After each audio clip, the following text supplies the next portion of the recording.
The cabin was shaped like a prayer, two steep walls rising from the frozen earth, meeting at a sharp peak against the sky like hands pressed together pointing toward heaven.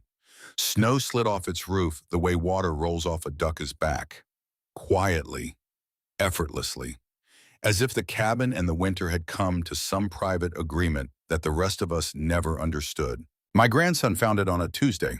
We were riding the old trail west of Helena, cutting through timber country where the pines grow so thick you lose the sun for miles at a stretch. He spotted it through a gap in the trees and pulled his horse up short. "Grandpa, what is that?" I knew what it was before I turned to look. Knew it the way you know your own heartbeat. I had been riding past that cabin for more than 50 years, and every single time, it pulled something loose inside my chest.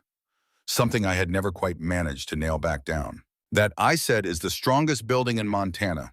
Maybe the strongest building ever raised in this territory. He squinted at it, 17 years old, same age I was when the story happened, and wearing the same expression I probably wore back then.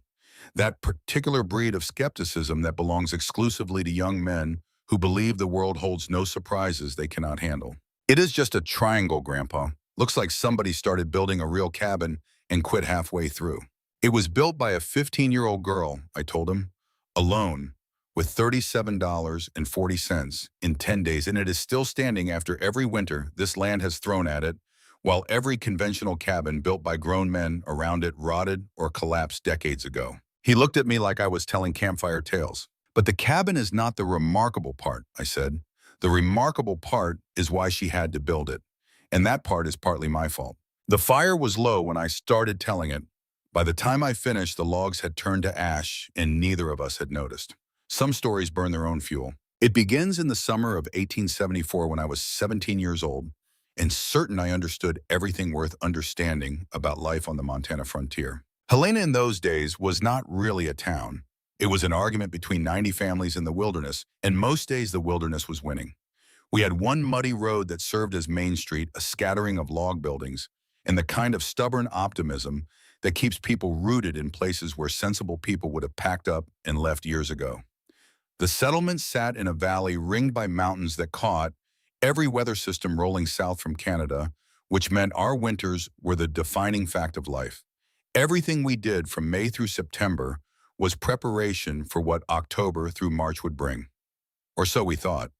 We thought we knew what winter meant.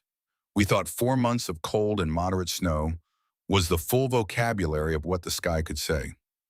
We were wrong about that, but the wrongness had not revealed itself yet, and in its absence we had built a confidence that felt like knowledge but was really just inexperience dressed in comfortable clothes. We had a general store run by Silas Caldwell, a man of 54 who had appointed himself the brains of the settlement by virtue of owning the only place you could buy flour, ammunition, and coffee within 40 miles. Caldwell was not a bad man. I want to be clear about that from the start, because this story has enough villains without manufacturing ones that did not exist. He was a man who had built something from nothing, who had hauled goods across 300 miles of frontier to stock shelves that kept families alive through hard seasons, and who had earned the respect of his community through 8 years of steady, reliable service. The problem with Caldwell was not malice. It was certainty. He had been right about enough things for long enough that he had lost the ability to imagine being wrong. And when you lose that ability, when you become so invested in your own expertise that contradicting evidence feels like personal attack, you become dangerous without ever intending to be.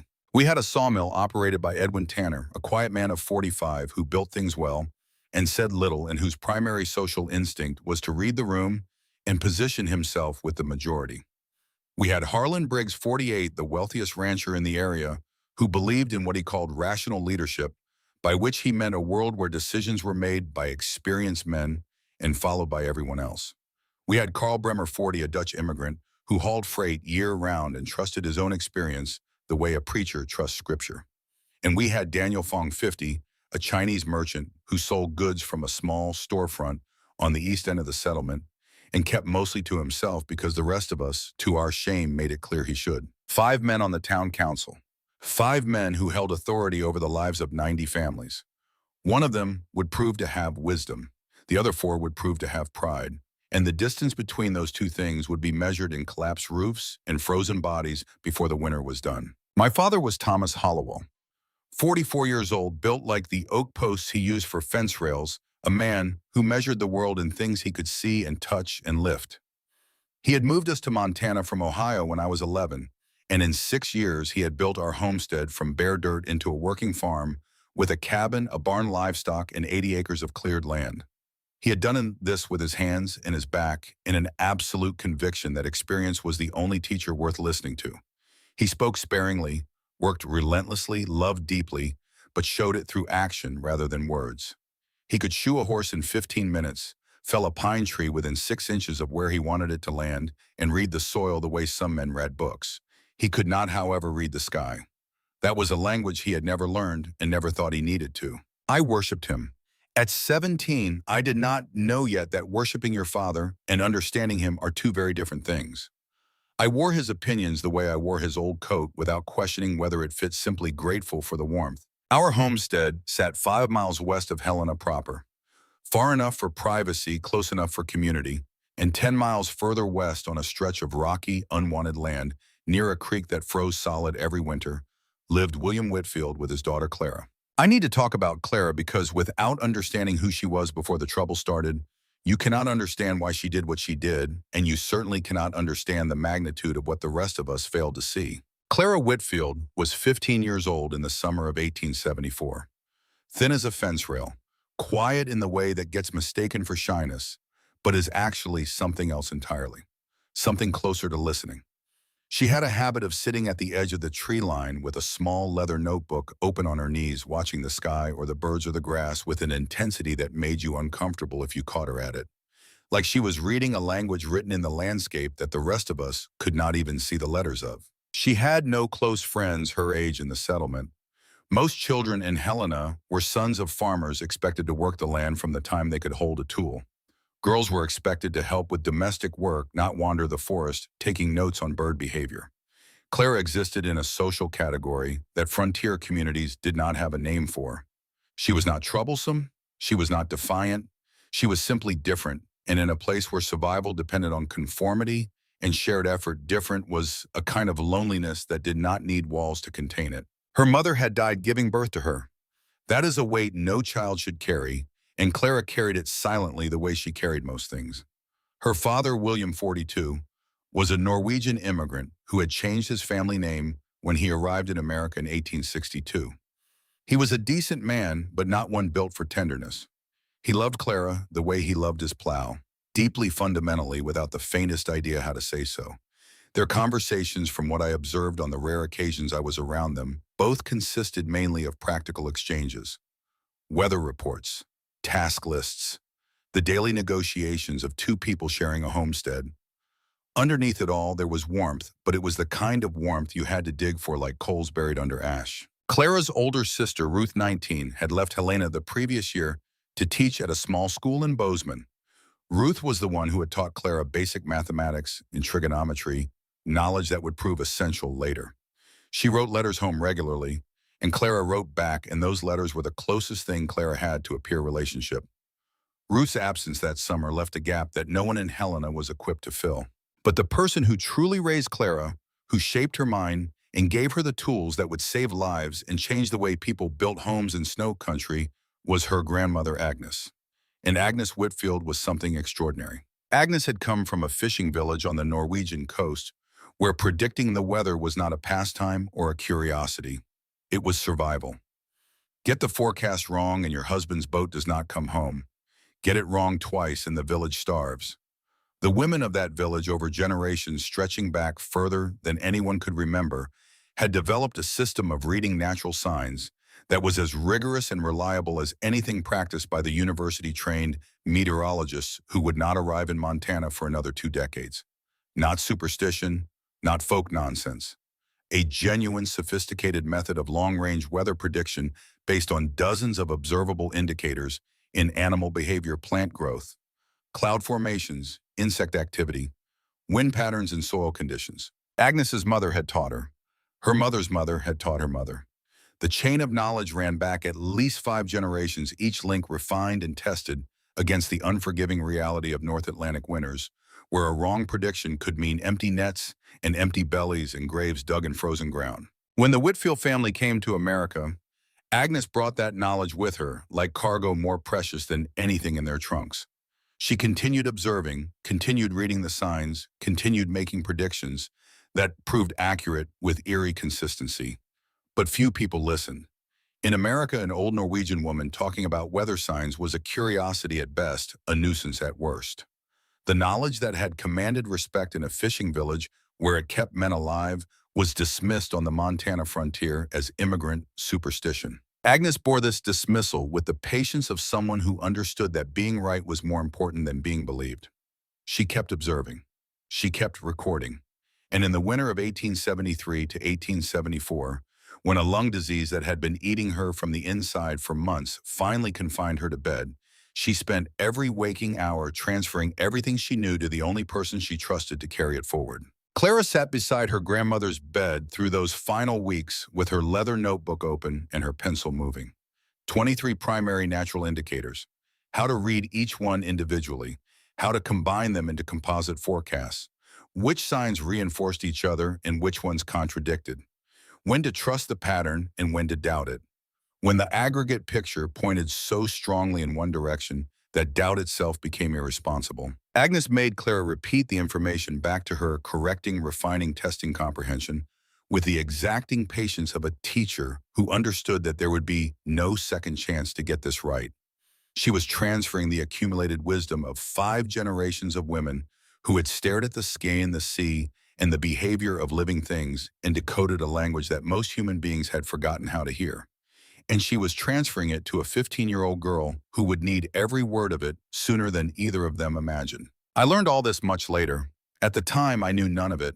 To me, Clara was just the odd girl with the notebook who watched birds instead of doing whatever it was girls were supposed to do. Clara told me years afterward about the last conversation she had with Agnes. The old woman's hands had gone thin as birch twigs, and her grip when she reached for Clara's fingers was barely more than a suggestion of pressure.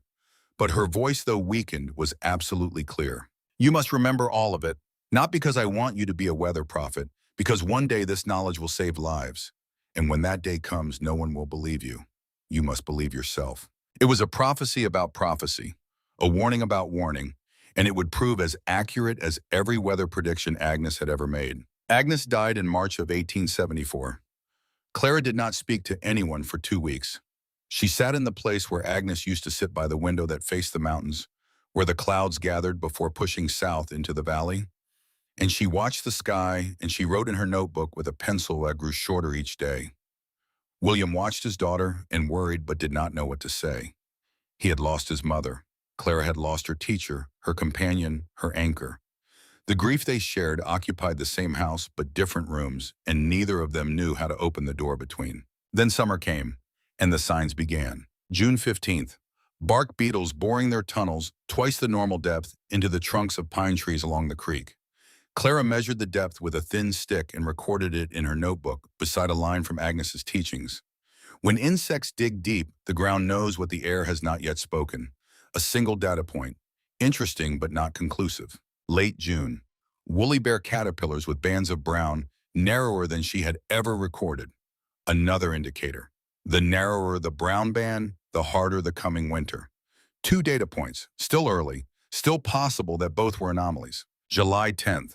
Muskrat lodges in the creek being built with walls twice their normal thickness. Clara measured 3 separate lodges and recorded identical findings. Animals preparing fortifications against cold that had not yet arrived. 3 indicators now. The pattern was beginning to speak. July 20th. 3 flocks of sandhill cranes heading south in tight V formation. Over 200 birds in a single week flying with the urgent purposefulness of creatures responding to a signal that human ears could not detect. 2 full months ahead of their normal September migration.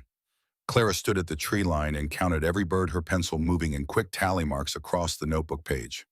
Agnes had taught her that birds are the most reliable early indicator because their migration triggers are hormonal responses to subtle environmental cues that precede visible weather changes by weeks or months. When the cranes leave in July, the winter that is coming is not the winter you are used to. Late July. Red squirrels caching pine cones at 4 times their usual rate. Clara counted the caches she could find within a quarter mile of her homestead and compared the numbers to previous years. The squirrels were not just storing more. They were storing differently, burying their caches deeper, spreading them across wider areas, as though hedging against a catastrophe that would make some hiding spots unreachable. Bears feeding 20 hours a day, instead of their normal 12 packing on weight, with a desperation that spoke of something coming that their bodies understood even if their brains could not name it. Tree bark on the pines growing measurably thicker than the previous year. Clara verified this by cutting small samples and comparing them to dated samples she had preserved in her notebook from the year before.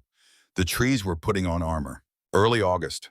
And this was the one that frightened her, the one that transformed the accumulating evidence from concerning to terrifying. Cloud formations her grandmother called winter wolves.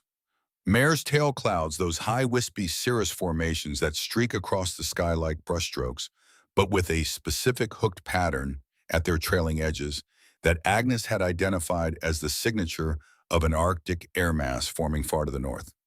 The hooks curled in a particular direction that indicated the air mass was not merely forming, but organizing, building strength, preparing to push south with the kind of momentum that does not stop at the usual boundaries. When those clouds appeared in late summer, Agnes had taught her the cold was not coming in November.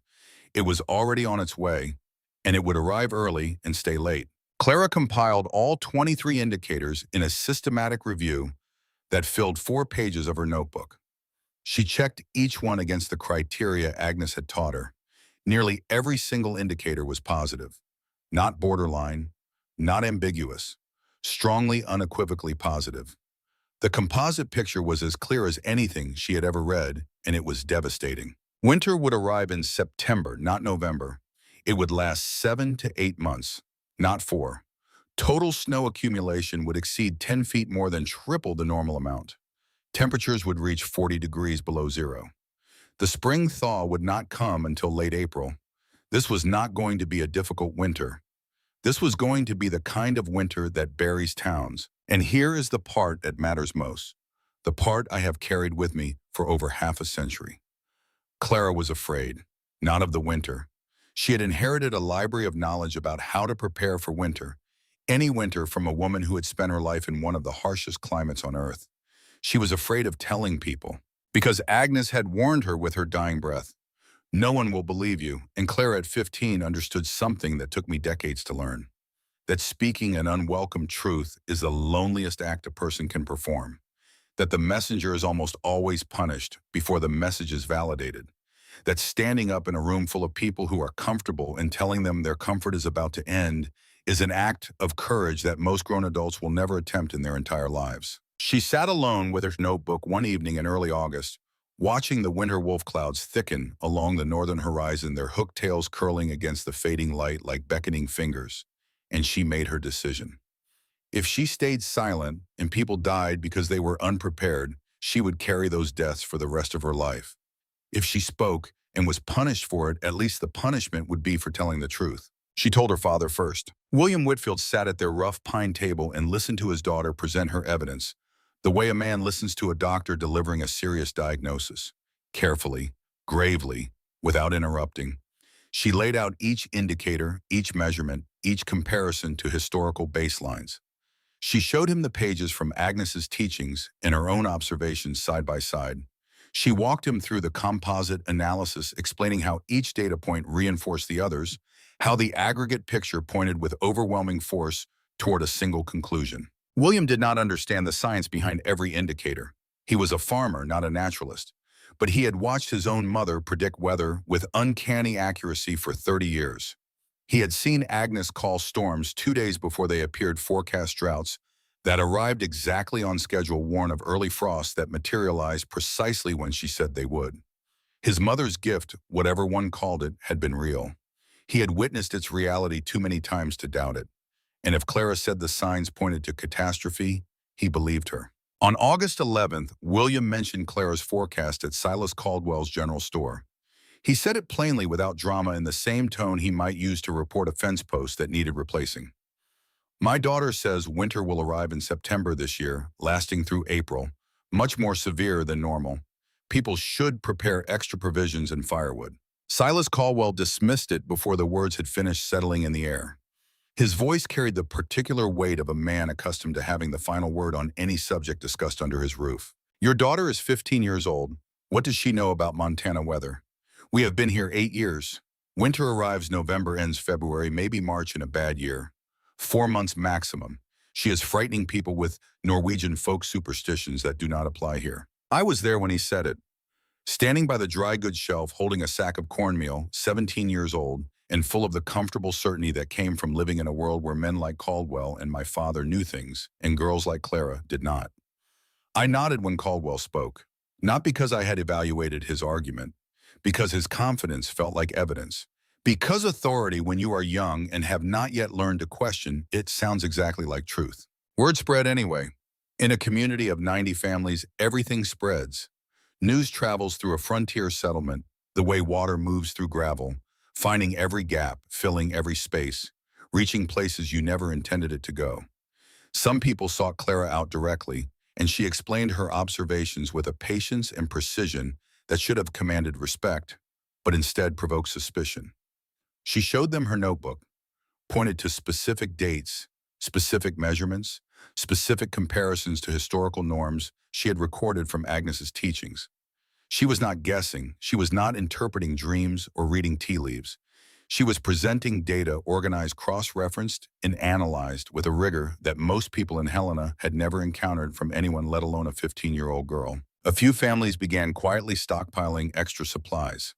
Word got around about increased purchasing at Caldwell's store. And this was what lit the fuse, because Silas Caldwell's authority rested on being the man who understood Helena best, and a 15-year-old girl reshaping the economic behavior of his community was a threat he could not tolerate. Not because he was evil, because his identity and his authority were the same thing, and when one was threatened, the other bled. The town council convened an emergency meeting on August 20th to address what Caldwell called unwarranted public alarm over unsubstantiated winter predictions. 5 elected members, 5 men who would decide the fate of a 15-year-old girl whose only crime was reading the sky better than they could. Caldwell argued his case with the practiced authority of a man who had been making cases in that same room for 8 years. Clara's predictions were causing unnecessary panic. Families were spending money on extra provisions they did not need. The economic disruption, if allowed to continue, would strain the settlement's limited resources and create shortages where none should exist. Normal winter preparation, 4 cords of firewood in standard food stores, was more than adequate. It had been adequate every year for 8 years. This needed to stop. Harlan Briggs seconded him with the certainty of a man who had staked his reputation on rationality. I have ranched here 6 years. Winter is predictable, manageable cold, moderate snow. Letting a teenage girl dictate community behavior based on her grandmother's folk tales undermines every principle of rational leadership we have built. Carl Bremer spoke briefly. He hauled freight year-round. Montana winter was harsh but predictable. The girl was mistaken. He had seen nothing unusual in his travels. Edwin Tanner cast his vote with his eyes on the floor and his voice barely audible. I agree with Caldwell. He did not look at anyone when he said it, did not offer reasoning, just aligned himself with the majority the way a branch aligns with the current in a river. Path of least resistance. Later I would understand that Tanner was not a coward in the simple sense. He was a man who had learned that standing alone was expensive and standing with the crowd was free, and he had made a rational economic calculation. The problem was that his calculation did not account for the cost of being wrong when the stakes were life and death. Daniel Fong stood alone. He spoke with the careful precision of a man who knew his words carried less weight in that room than anyone else's, not because of their content, but because of the face they came from. In Chinese culture, reading natural signs for weather prediction is a respected practice stretching back thousands of years. Perhaps the girl observes what we miss, but set aside culture. Consider the mathematics. If she is wrong and we prepare extra, we lose a little money. If she is right and we do not prepare, we lose lives. The rational choice is obvious. It was the most intelligent, the most logical, the most genuinely rational thing said in that room.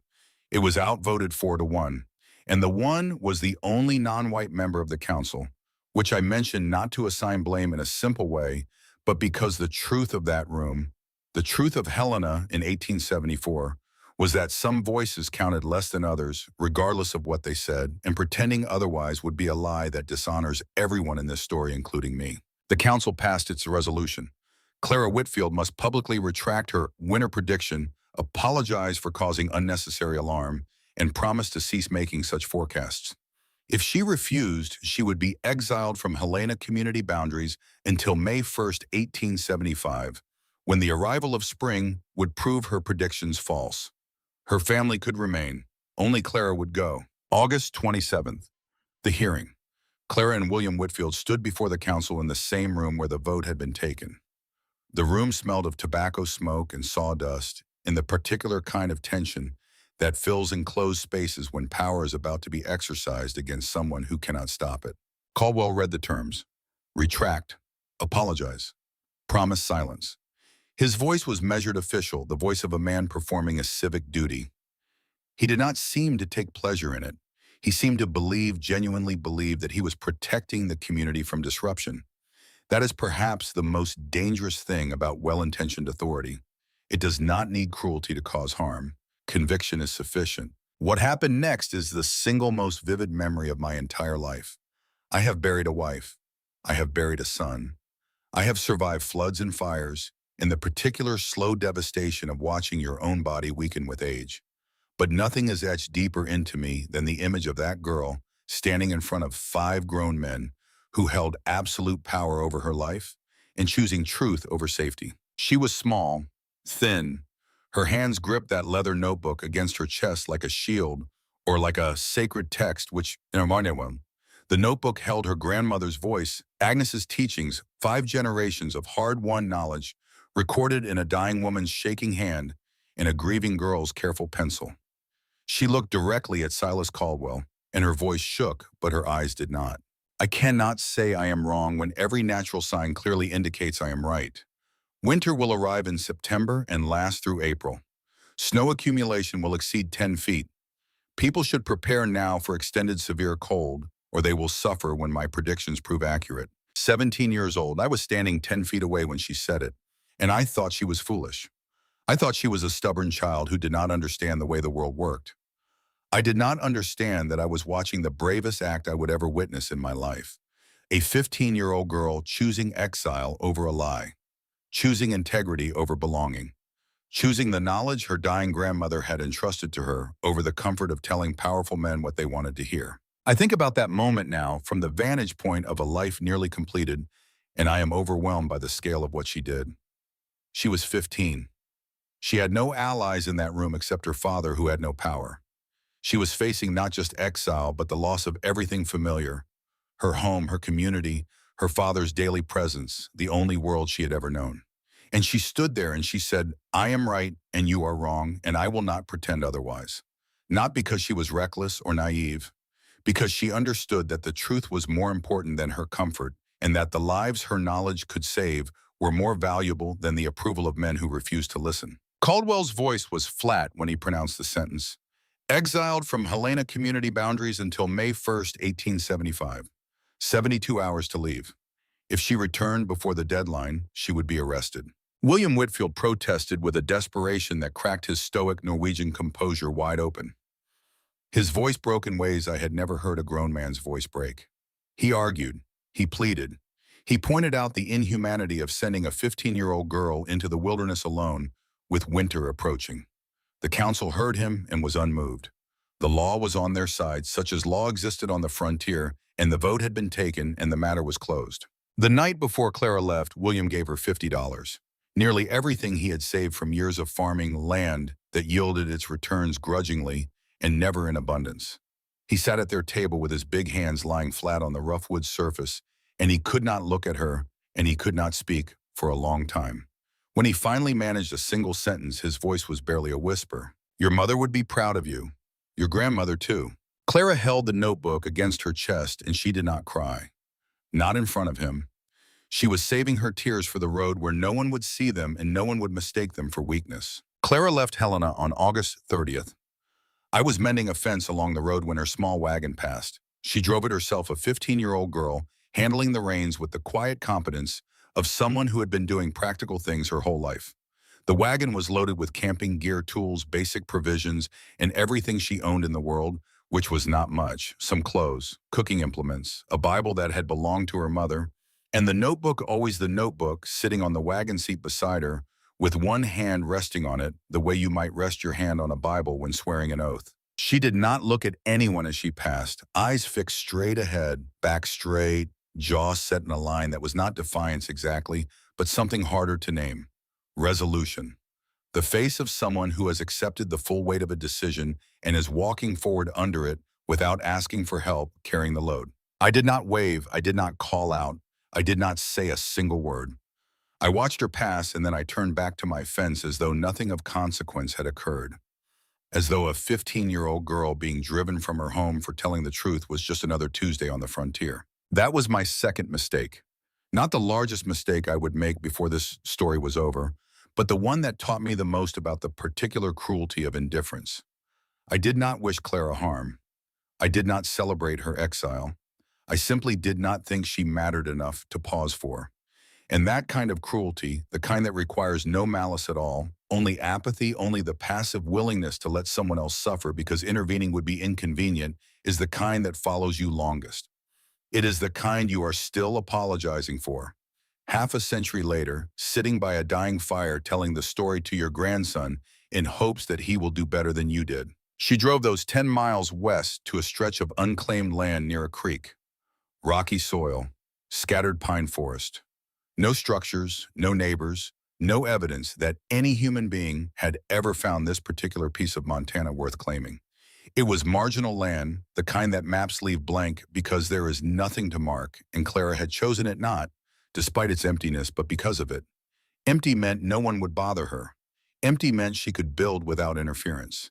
Empty meant she could prepare for the winter she knew was coming, while the rest of us sat in our comfortable certainty and waited for spring to prove her wrong. She opened her grandmother's notebook to the last page Agnes had written. The handwriting was shaky, barely legible, the script of a woman whose hands had already begun surrendering to the disease that would take her days later. Clara told me what it said, and I have never forgotten the words, because they are the kind of words that rearrange something permanent inside you when you finally hear them at the right moment in your life. My girl, the harshest winter is not the one outside. It is the winter inside when no one stands beside you. But if you stand firm through that winter, nothing can ever break you again. Clara looked at the empty land. She looked at the sky where the winter wolf clouds had thickened since last week, their hooked tails curling against the August blue with an urgency that only she could read. She calculated. 3 weeks, maybe 4 before the first snow. 30 days to build a home that could withstand 7 months of what she knew was coming.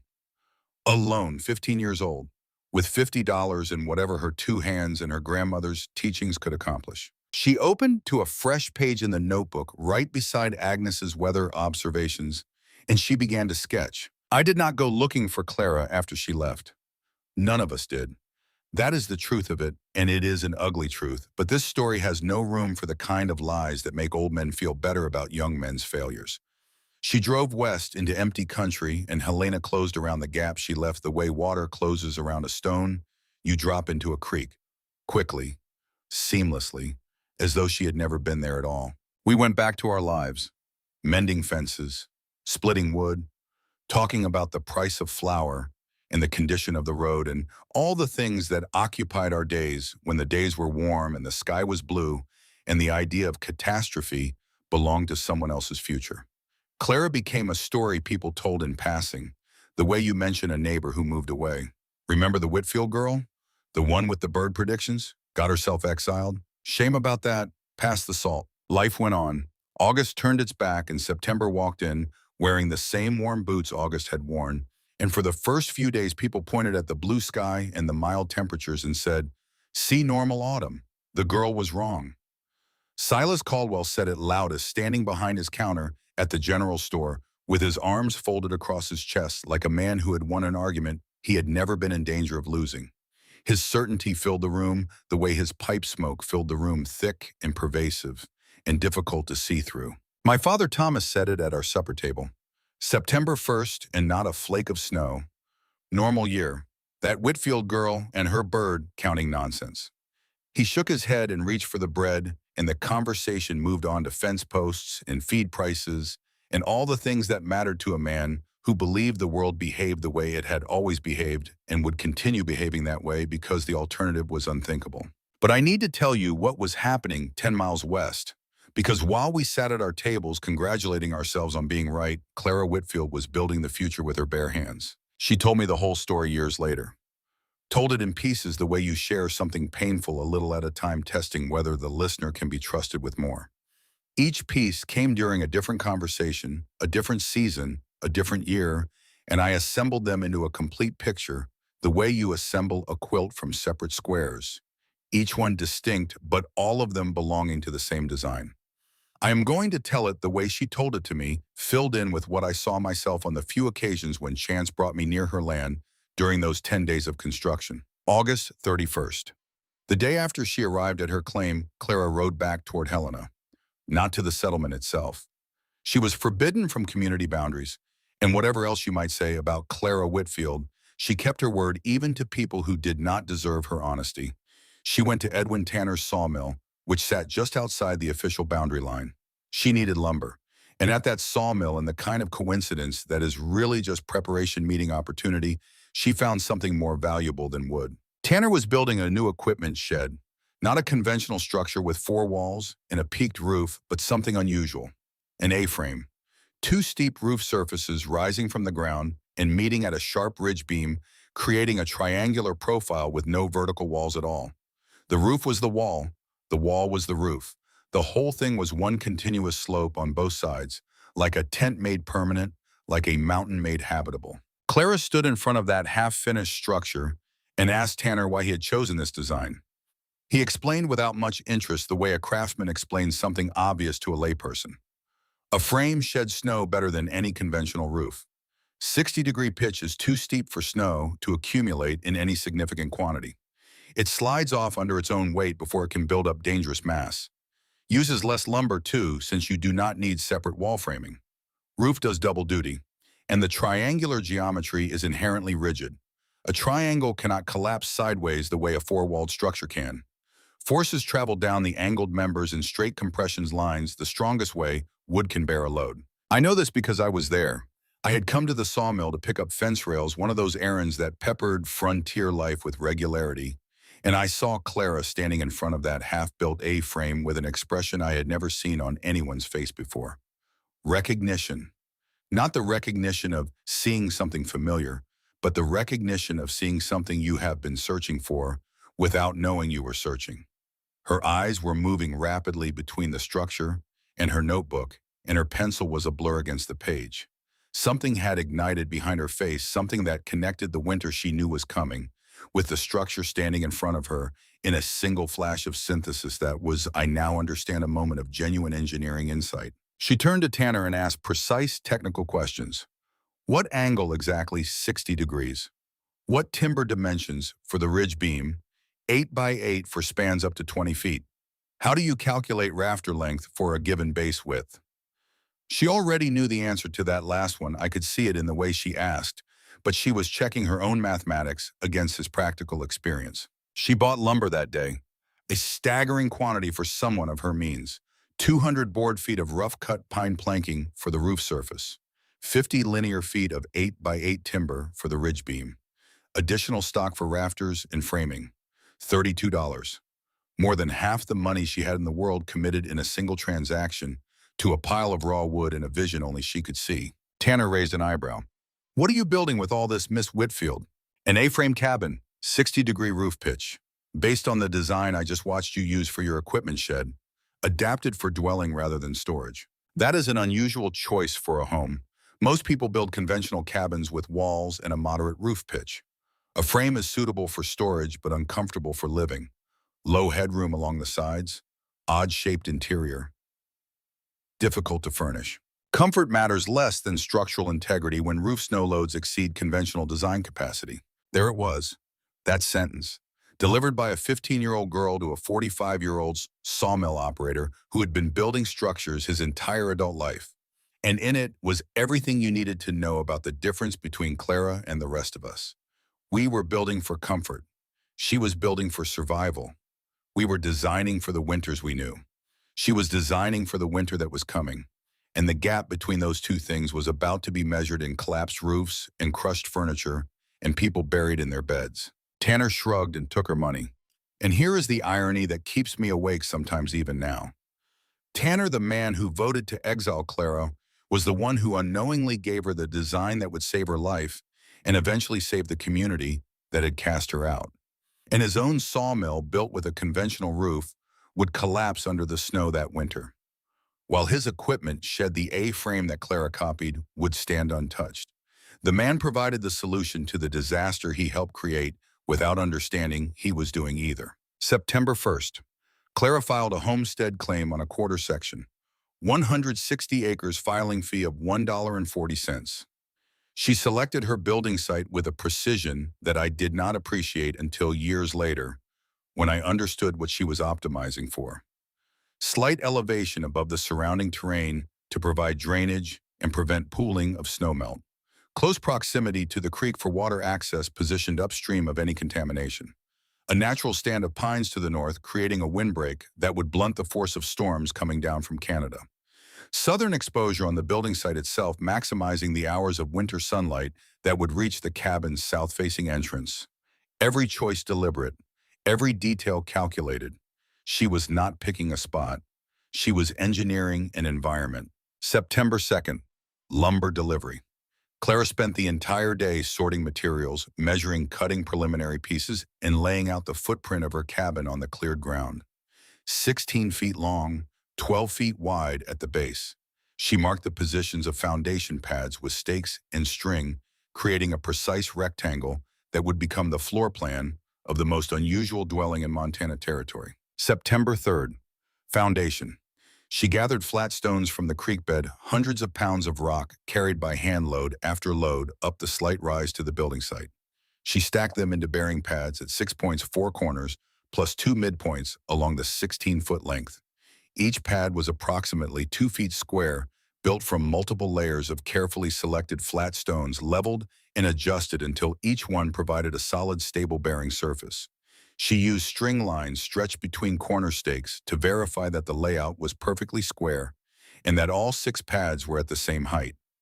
The precision was remarkable for any builder, let alone a girl working alone with no surveying equipment beyond string and a spirit level she had made from a glass bottle half filled with water. Her hands blistered on the first day and bled on the second, and by the third day had begun forming the thick calluses that would become permanent features of her palms. She kept going because the winter wolf clouds on the northern horizon were thicker each morning, and the calculations in her notebook told her she had perhaps 3 weeks before the first snow fell, and every day spent meant the difference between a finished shelter and an unfinished grave. September 4th, and this is the day I cannot tell without stopping to collect myself even after all these years, because this is the day I stood behind a line of pine trees 50 yards from her building site and watched and did nothing. I was checking trap lines. That was my excuse for being in that area, and it was a true excuse, but I could have checked those traps by a different route, a much different route. I chose to pass near Clara's land because some part of me, some part I was not ready to acknowledge or examine, wanted to know what she was doing out there alone.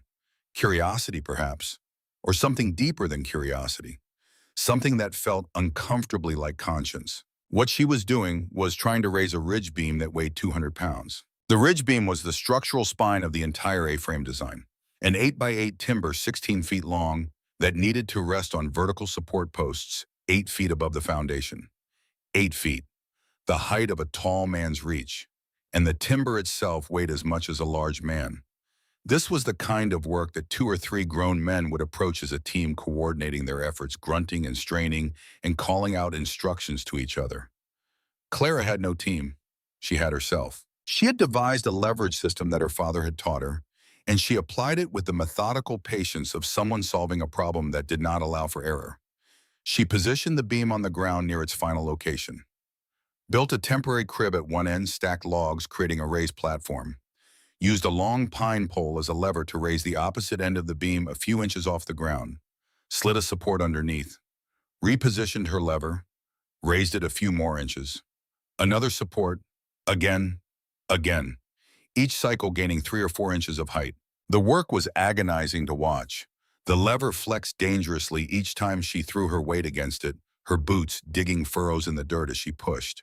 The beam weighed nearly 3 times what she did, and the physics of leverage only partially compensated for the fundamental mismatch between her body and the task.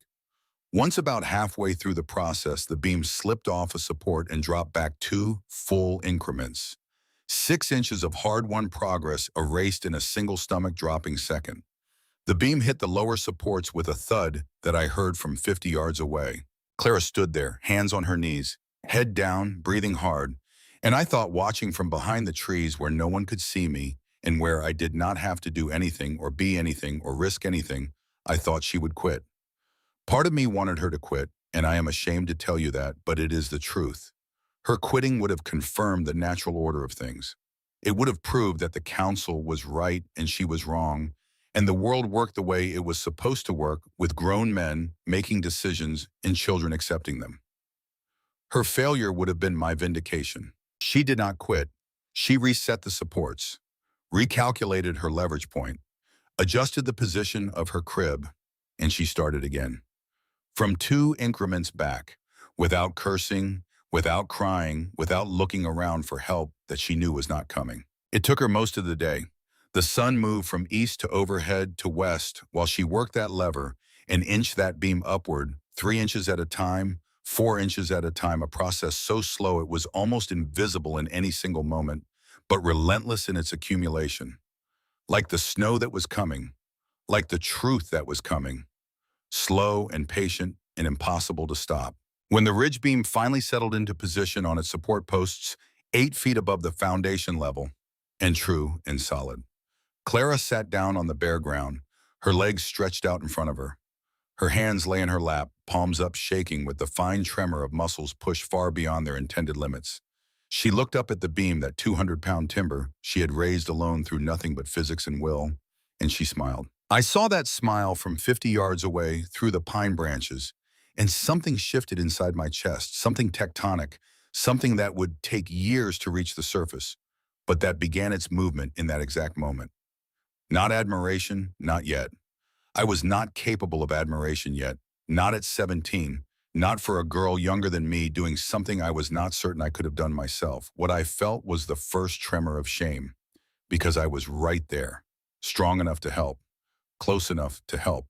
And I chose to stay hidden because stepping out would have meant acknowledging that she mattered, that what she was doing was worthy of assistance, that the council might have been wrong to exile her, that my father might have been wrong to dismiss her, that I might have been wrong about everything I thought I knew about who deserved to be taken seriously and who did not. I walked away, checked my traps, went home, told no one what I had seen. September 5th and 6th, rafters. Clara cut 32 of them from 6x6 timber, each one measured to precisely 14 feet in length. She calculated the measurement using the trigonometry her sister Ruth had taught her during those patient evening lessons, that Ruth, far away in Bozeman, could never have imagined would be applied to construction engineering on the Montana frontier. 12 feet of horizontal distance, the half width of the cabin base, divided by the cosine of 60 degrees, equals approximately 14 feet.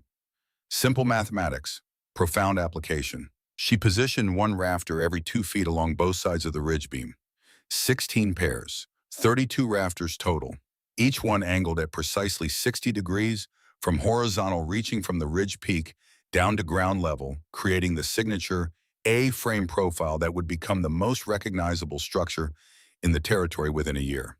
She attached each rafter to the ridge beam with metal brackets and heavy nails, working on a ladder she had built from leftover lumber, climbing up and down hundreds of times over 2 days.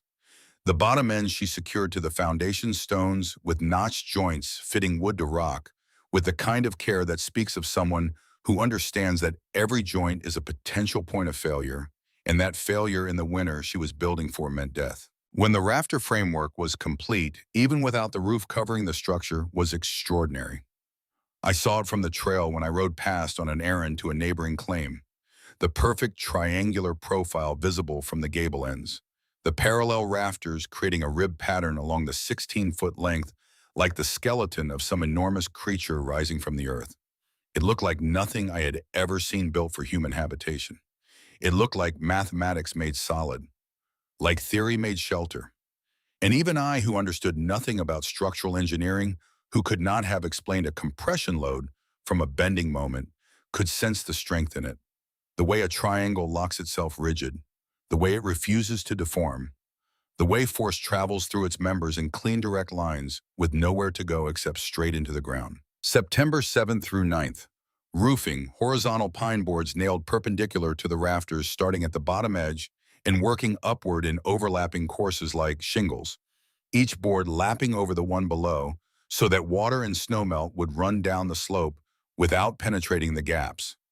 Clara nailed each board to every rafter it crossed, creating a dense grid of attachment points that bound the roof surface to the structural skeleton beneath it. Over the boards, she laid tar paper, that black waterproof material made from cloth soaked in coal tar that smelled harsh and chemical and permanent. She sealed every seam, every edge, every potential point of water entry with the thoroughness of someone who understood that a single leak in January could mean the difference between dry bedding and hypothermia. She framed a door opening in the south gable end 4 feet wide and 6 feet tall and built a simple door from planks with leather hinges and a wooden latch. In the north gable, she cut a small window opening fitted with a wooden shutter, rather than glass because glass cost more than she could spare, and because a shutter you could seal tight was more practical than a pane that could crack in extreme cold. September 10th. Interior finishing. Compacted earth floor packed hard and smooth with a flat stone she used as a tamper. A sleeping platform built along one sloping wall, raised 18 inches above the ground, on a framework of scrap lumber, providing a dry sleeping surface and storage space underneath. A cast iron stove purchased used for $2 from a homesteader who was upgrading, positioned in the center of the cabin, where the chimney pipe could rise straight up through the ridge peak. She cut the pipe hole through the roof at the apex, installed 6 inches of stovepipe extending above the ridge to create proper draft, and sealed around the penetration with metal flashing and tar to prevent rain and snowmelt from entering. Total cost, $37.40.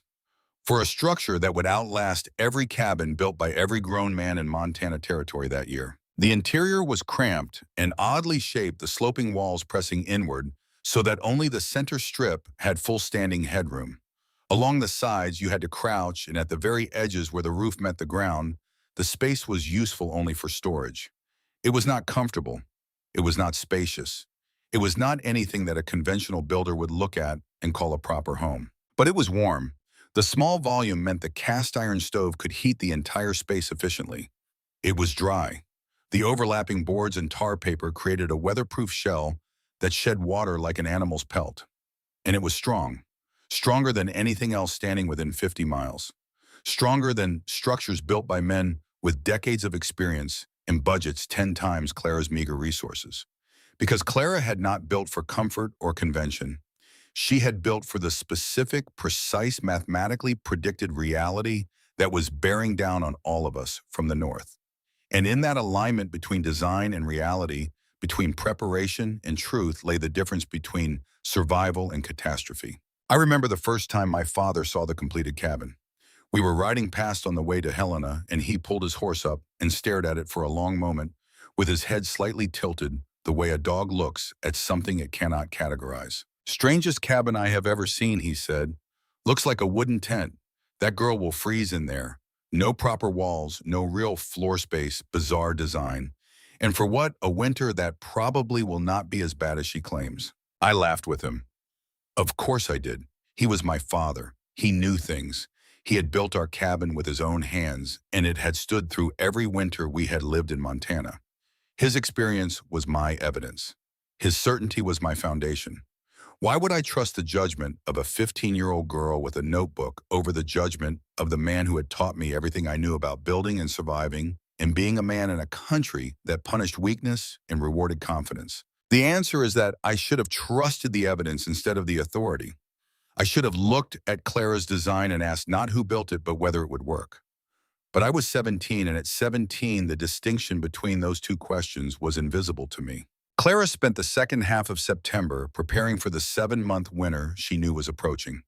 She calculated her firewood needs at approximately 6 cords double to triple the standard preparation for a 4-month winter. She cut and split wood from dawn to dusk, day after day, her axe rising and falling with a rhythm that must have been exhausting, but that she maintained with the same relentless patience she had applied to raising the ridge beam. She hunted game and preserved the meat by smoking and drying. She gathered wild roots and plants that could be stored. She spent her remaining money on provisions from suppliers outside Helena's boundaries. And in Helena, we prepared for a normal winter. 3 cords of firewood, standard food stores. The same preparations we had made every year for 8 years are based on the same assumptions we had held for 8 years, supported by the same experience that had been accurate for 8 years and was about to prove catastrophically inadequate for the 9th. Silas Caldwell ordered his usual winter inventory. My father cut his usual 3 cords. Harlan Briggs made no adjustments to his ranching operation. The rhythm of preparation was so familiar, so deeply grooved into our habits, that deviating from it would have required a conscious act of imagination, a willingness to consider that this year might be fundamentally different from every year that preceded it. An imagination on the frontier was not valued. Experience was valued. Routine was valued. Doing what had worked before was valued. And so we did what had worked before, and we congratulated ourselves on our practicality, and we waited for the normal winter that was not coming. Only a handful of people hedged. Daniel Fong purchased double his usual provisions and firewood, openly citing Clara's logic. My father heard about it and commented at supper. Fong got spooked by the Whitfield girl. His money, his business. He said it the way you dismiss a nervous neighbor who buys too much insurance. With pity, with the comfortable superiority of a man who knows he will never need to file a claim. But my mother Pearl was the exception that would prove the rule. Without telling anyone, without making any announcement or asking any permission, she began quietly reducing our meal portions. A little less flour in each loaf, a little less meat at each supper. The differences were so small that no one noticed, but over weeks they accumulated into a meaningful reserve that she tucked into a secondary storage space behind the root cellar. She also moved a quarter quart of firewood into the barn, hidden behind hay bales where my father would not think to look. No one told her to do this. No one gave her 23 natural indicators or a systematic analysis or a composite forecast. Pearl Hollowell was not a scientist. She was a mother of 4 living on the Montana frontier, and she had the instinct that mothers develop in dangerous places, the instinct that operates below the level of conscious thought, that reads the subtle signals of an approaching threat not through analysis, but through the accumulated sensitivity of a life spent watching over vulnerable lives. She had noticed the early bird migrations. She had seen the squirrels hoarding. She had felt something in the quality of the August light that she could not have named, but that spoke to her the way Agnes's indicators spoke to Clara. Not the same language, not the same precision, but the same message. She never got credit for what she did. My father never knew about the hidden supplies until they mattered, and by then the family had larger things to reckon with. But I want the record to show that my mother saw what was coming in her own way, and she prepared. Quietly, without permission, without recognition. The way women on the frontier did most of the things that kept families alive while men took credit for the survival. Then September 23rd arrived, and the temperature dropped below freezing. 6 weeks ahead of the normal first frost. September 26th. Snow, 3 inches. White and silent and impossible, falling from a sky that should have been autumn blue for another month. The flakes came down with a steady, unhurried quality that was somehow more alarming than a violent storm would have been. This was not a freak squall. This was not a passing system. This was the sky settling into a pattern, making itself comfortable, preparing to stay. I stood in our yard and watched it fall and felt something cold settle into my stomach that had nothing to do with temperature. A small voice, quiet as the falling flakes themselves, asking a question I did not want to hear. What if she was right? My father came out and stood beside me, arms crossed against the chill, watching the white curtain descend across our land. Unusual early frost, he said. His voice carried the same certainty it had always carried, but for the first time I detected something underneath it. A hairline crack in the foundation. It will warm up. Normal autumn will resume. It did not warm up. Normal autumn did not resume. Normal autumn had been canceled, replaced by something that had no precedent in our 8 years of Montana experience. And that matched with devastating precision the predictions of a 15-year-old girl we had driven from our community 60 days earlier. October 1st, 6 more inches. October 5th, 4 inches.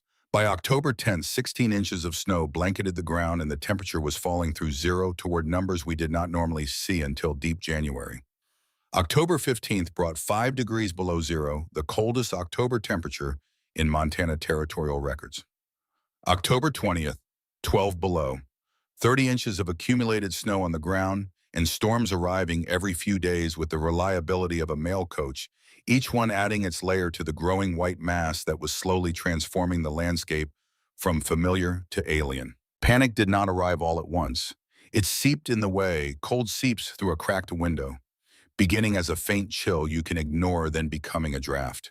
You cannot, then becoming a presence that fills the room and will not leave regardless of how many blankets you pile against the opening. People began doing the mathematics that Clara had done months earlier, and the numbers were devastating in their simplicity. Silas Caldwell had cut 3 cords of firewood, standard preparation for a standard 4-month winter. But winter had already been running for 6 weeks by mid-October, and if the girl was right about duration, if this cold was going to persist for 7 months rather than 4, then simple arithmetic said he would exhaust his fuel supply by December. With January, February, March, and April still stretching ahead like an unlit corridor with no visible end. Throughout Helena, family after family performed the same calculation and arrived at the same devastating result. Insufficient firewood, insufficient food stores, cabins designed for moderate, predictable winters, now facing conditions that were neither moderate nor predictable, but rather exactly as catastrophic as a girl with a leather notebook had warned them they would be. And Silas Caldwell knew. I am certain of this because I saw something that changed the way I understood him. And it did not make me hate him less, but it made me pity him more, which is in some ways harder to carry. One evening in mid-October, well after the store had closed and the streets were empty, I was walking back from checking on a neighbor's livestock, and I passed the sawmill. There was Caldwell in the failing light loading firewood onto his wagon. Extra firewood, purchased quietly, privately, without announcement. He was buying additional supplies for himself while still telling the community that the winter was normal and would end on schedule. He was protecting his own family while allowing his neighbors to remain unprepared based on assurances he no longer believed. I watched him load that wood, and I understood something about the cost of pride that I have never forgotten. Caldwell was not stupid. He had done the same arithmetic everyone else was beginning to do. He knew by mid-October that Clara had been right. But admitting it publicly would mean admitting that he, Silas Caldwell, the man who knew Helena best, the man who had led the effort to exile a 15-year-old girl for making predictions that were now proving accurate in every particular, had been catastrophically wrong. And for a man whose identity was built on being right, whose authority depended on the community's belief in his judgment, that admission was more terrifying than the winter itself. So he bought his extra firewood in secret, and he said nothing. And families continued to burn through their inadequate supplies at the normal rate unwarned because the man they trusted to warn them was too proud to speak. My father held firm longer than most. Harsh winter, he conceded by late October, as though upgrading his assessment from normal to harsh was a sufficient acknowledgement of reality. But it will end on schedule, always does. He did not cut additional wood, did not increase our food stores. He patched a draft in the cabin wall, inspected the roof, and pronounced us ready for whatever remained. I believed him. At 17, believing your father is not a choice. It is a reflex. It is the path your mind travels before conscious thought has time to intervene.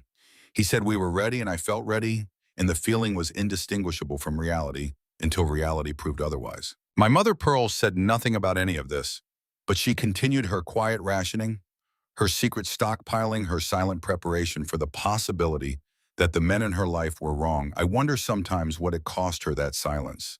What it feels like to see danger approaching and know that the person you love most will not listen if you speak, and so you protect your family by stealth instead of argument, hiding food behind the root cellar and firewood behind the hay bales and hoping it will be enough. On the night of October 27th, I lay in my bed and listened to the wind and thought about Clara for the first time in almost 2 months, not about whether she was right or wrong, about whether she was alive, out there alone in that strange triangular cabin surrounded by snow that was already deeper than anything we had experienced in 6 Montana winters.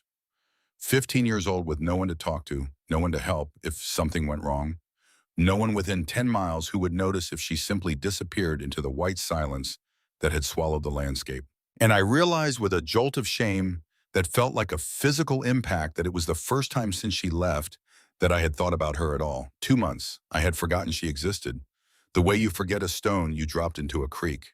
The water closes over it and you walk on, and you never consider that the stone is still there unchanged by your forgetting, sitting on the bottom in the dark. November came in with teeth. The storms hit every 3 to 5 days with a regularity that felt deliberate, as though the sky had consulted a calendar and was keeping appointments. 8 inches on November 3rd, 10 on the 7th, 12 on the 11th. The snow did not melt between storms because the temperature never climbed high enough to permit it. It simply accumulated layer upon layer, compressing under its own weight into a dense white mass that crept higher against cabin walls and fence posts and barn doors like rising water in a flood that no one knew how to stop. By mid-November, the accumulation exceeded 3 feet. That was double the normal November total, with half the month still remaining. And then something began that I had never heard before, and that I will hear in my nightmares until the day I die. The roof timbers began to speak. Low groaning sounds, deep creaking, sudden sharp pops that came without warning, like knuckles cracking in an empty room. The sounds came mostly at night when the cold was deepest and the wood contracted, and they came from directly above our heads as we lay in our beds trying to sleep. My mother would look up at the ceiling when the groaning started, and her hands would pause over her mending, and she would hold perfectly still for a long moment listening, reading the sounds the way Clara read the sky. Then she would resume her work without comment, and nobody said anything, because saying something would have meant acknowledging that the sounds meant something, and we were not ready for what they meant. My father said the house was fine. He had built it himself. Strong timbers, good joinery, solid roof. Wood talks in cold weather, he told us. Always has, does not mean anything. End of November. 5 feet of accumulated snow, 100 pounds per square foot pressing down on every roof in Helena and every homestead in the surrounding country. The weight was invisible, which made it insidious. You could not see 100 pounds per square foot. You could not feel it from inside the cabin. You could only hear it in those low groans and sharp cracks that punctuated the long nights like a code you did not have the key to decipher. December accelerated the crisis the way a steepening slope accelerates a stone. 12 inches on December 4th, 8 on the 9th, 10 on the 14th. By mid-December, total accumulation exceeded 7 feet, and the weight on our roofs had reached approximately 140 pounds per square foot. I did not know those numbers at the time. I learned them later from people who understood the engineering that I did not. But I did not need to know the numbers to understand what was happening. The signs were visible to anyone who was willing to see them. Ridge poles sagging, the straight line of the rooftop developing a subtle downward curve at the center, like the back of an old horse giving way under years of burden. Interior ceiling boards separating at their joints as the structural framing beneath them flexed and twisted under loads it was never designed to bear. And always the sounds, louder now, more frequent, more urgent, as though the house itself was trying to tell us something and we kept pretending we did not speak its language. Some families in Helena began climbing onto their roofs to shovel snow. I watched Harlan Briggs, the rancher who had been so certain that winter was predictable and that letting a teenage girl influence community decisions undermined rational leadership, spend 3 hours on a December morning on his roof in 12 below zero shoveling, desperately clearing one side while the other side accumulated fresh snow from the storm that had not paused for his efforts.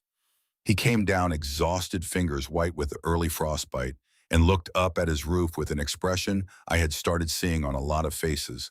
The expression of a man who has just realized he is in a fight he cannot win. My father refused to shovel our roof. "Built it myself," he said. That phrase had become less a statement of confidence and more a talisman, a magic word he repeated to keep reality at bay. It will hold. The night of December 27th, the last normal night of my life, though I did not know it yet. I lay in bed listening to sounds that had grown so familiar they had become a kind of terrible lullaby, groaning from the ridgepole, creaking from the rafters, and underneath those familiar voices something new, something I had not heard before. A faint, continuous splintering, barely audible, like someone very slowly tearing a piece of cloth in a room very far away. I thought about Clara. For the second time in months, I allowed her to enter my mind, Not the question of right or wrong, the question of alive or dead. Was she out there in that triangular cabin 10 miles away, buried under the same 7 feet of snow that was pressing down on my ceiling with the weight of the world? Was she warm? Was she breathing? Was that strange sloped roof shedding the snow the way Tanner said in a frame should?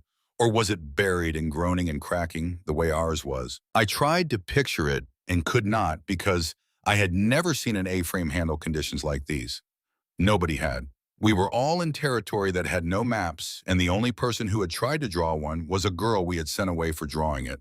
I fell asleep thinking about triangles, about the geometry of strength, about how a shape with 3 sides and 3 angles locks itself into a rigidity that 4-sided structures can never achieve, about the way a 60-degree slope sheds weight that a 30-degree slope holds, about the way Clara had looked at Tanner's equipment shed that August day, her eyes moving fast, her pencil racing, something catching fire behind her face that I had been too young and too certain and too afraid to recognize as what it was. Genius. It was genius, and we had exiled it. 2:15 in the morning, December 28th. The world ended. Not the whole world, just mine. Just the one my father had built with his hands, the one I had grown up in, the one that had sheltered our family through 6 Montana winters, and that I had believed with the absolute faith of a child in his father's works would shelter us forever. The sound that woke me was a gunshot. That is the only comparison that captures it accurately. A single explosive crack from directly overhead, so loud and so violent that I was standing beside my bed before I was fully conscious, my bare feet on the cold plank floor, and my heart hammering against my ribs with the force of something trying to escape a cage. The adrenaline that flooded my body was ancient animal, the chemical legacy of a million years of ancestors who survived because they could go from sleep to flight in the time it takes a predator's tooth to close. My father's voice came from the darkness. Not words at first. A sound. A roar. Pure urgency compressed into a single syllable that bypassed language and spoke directly to the survival instinct that lives in the oldest part of the brain. Then the words that saved our lives. Out, everybody out, now. 30 seconds. That is what we had between the first crack and the total failure of the structure. 30 seconds to go from sleep to survival. My mother grabbed the 2 youngest children, one under each arm, moving with a speed that seemed impossible for a woman roused from sleep in total darkness. My father seized my youngest sister, 4 years old, from her bed. I ran. We all ran. Through the door across the threshold into the night. 15 degrees below zero. Night clothes, no coats, no boots, no time.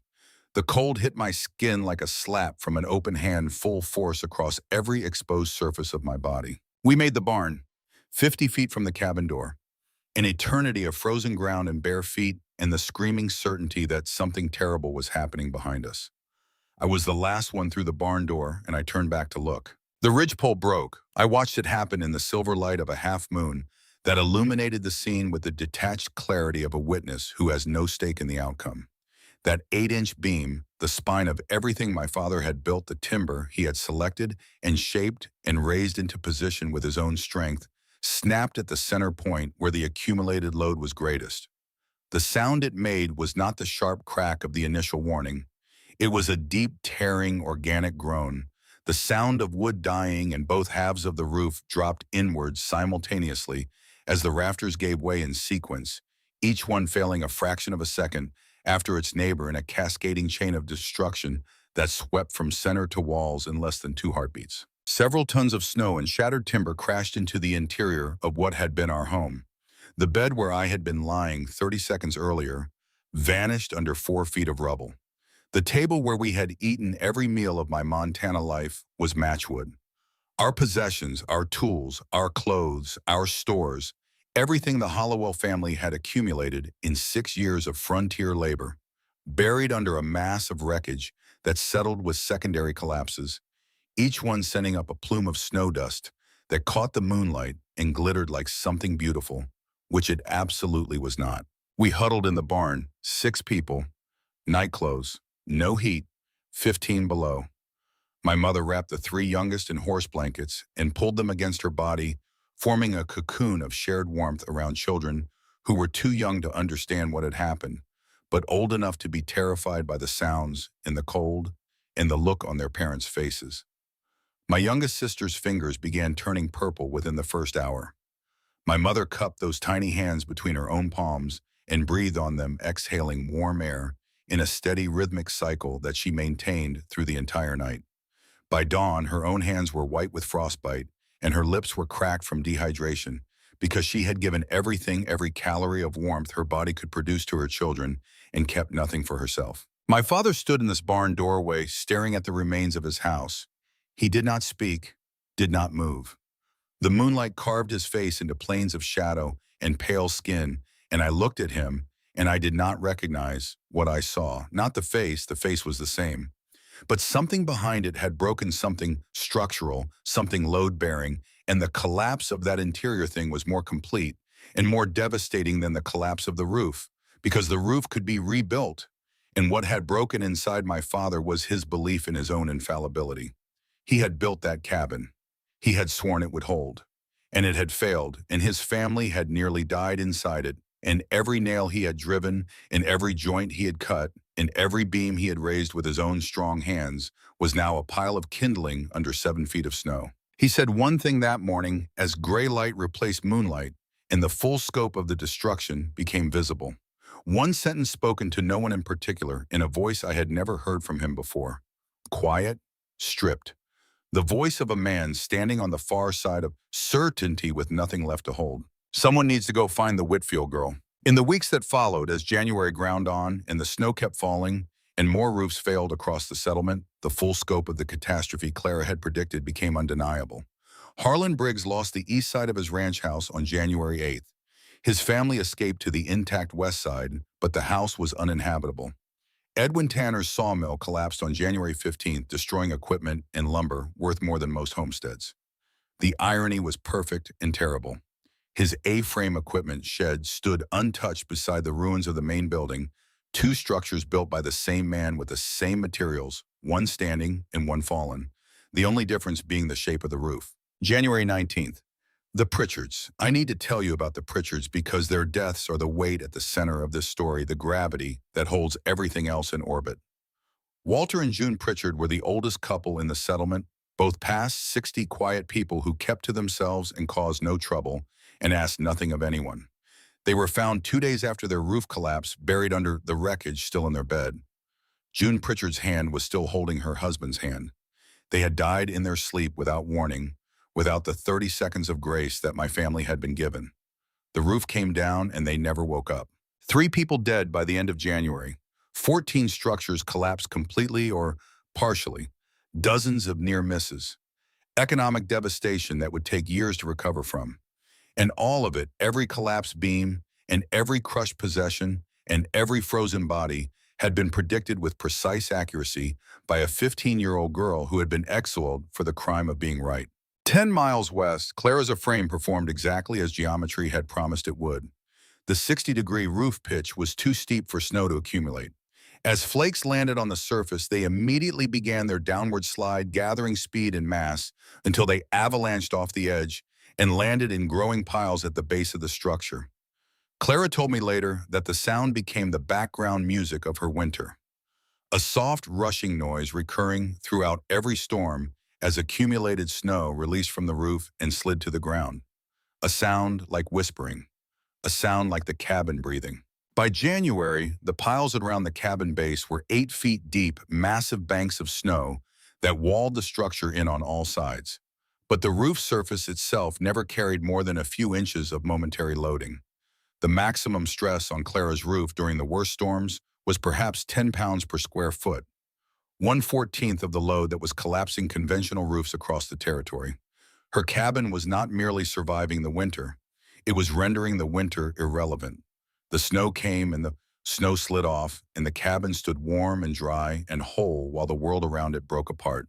There was no discussion about who would go. My father's leg had been injured during the scramble from the collapsing cabin, twisted on the frozen ground in the dark, and he walked now with a limp that would stay with him for the rest of his life, a physical reminder etched into bone and tendon of the night. His certainty came down with the roof. My mother could not leave the children who were huddled in the barn in various stages of cold exposure the youngest with fingers still discolored from that terrible first night. My siblings were too small. There was only me. 17 years old, the strongest person still standing in the Hollowell family, and the one who would have to walk 10 miles through killing cold to ask for help from the girl he had watched leave without a word. The morning of January 20th. I put on every piece of clothing I could find in the barn layers of wool and canvas that had been stored there for work, used none of it adequate for the conditions, but all of it better than night clothes. I strapped on snowshoes that my father had made 2 winters ago, wooden frames with rawhide webbing that would keep me on the surface of the snow, rather than sinking to my waist with every step. My mother handed me a piece of bread from her hidden stores, the reserves she had tucked behind the root cellar weeks ago when the men in her life were still insisting that everything was fine. She had been right too, in her own way, and I took that bread from her hands and looked at her face and saw the same thing I had seen in Clara's face 6 months earlier at the council hearing. The quiet, unbreakable resolve of a woman who does what needs to be done regardless of whether anyone notices or approves. "Find her," my mother said. That was all. 2 words. The same number of words Clara would say to me hours later when I asked for her help. I stepped out of the barn into a world I did not recognize. The landscape of my childhood had been replaced by something extraterrestrial. A white desert of rolling drifts and buried landmarks where the road should have been, and was not, where fences should have stood and did not, where the familiar contours of the land I had ridden and walked and worked for 6 years had been erased as completely as if they had never existed.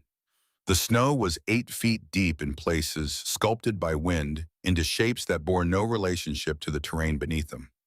Navigation was by compass and by the position of the sun, which hung low and pale on the southern horizon, like a lantern running out of oil. Every step was a negotiation.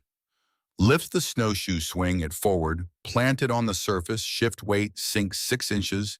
As the webbing compressed the snow beneath, it stabilize. Repeat.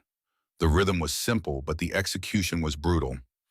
Each step required the full engagement of muscles in my legs, my hips, my core muscles, that were already cold and stiff and operating on inadequate fuel. The temperature was 20 degrees below zero, and the air I breathed felt like it contained particles of glass, tiny crystals of frozen moisture that scraped the lining of my lungs with every inhalation. Sweat began within the first mile despite the cold because the exertion of breaking trail through deep snow is one of the most physically demanding things a human body can do. The sweat soaked my inner layers and then began to freeze, creating a shell of ice between my skin and my clothes that chafed and burned and stole heat from my body with every movement. I could feel my core temperature dropping, not rapidly but steadily like a clock running down. By mile 3, I had stopped thinking about anything except the next step.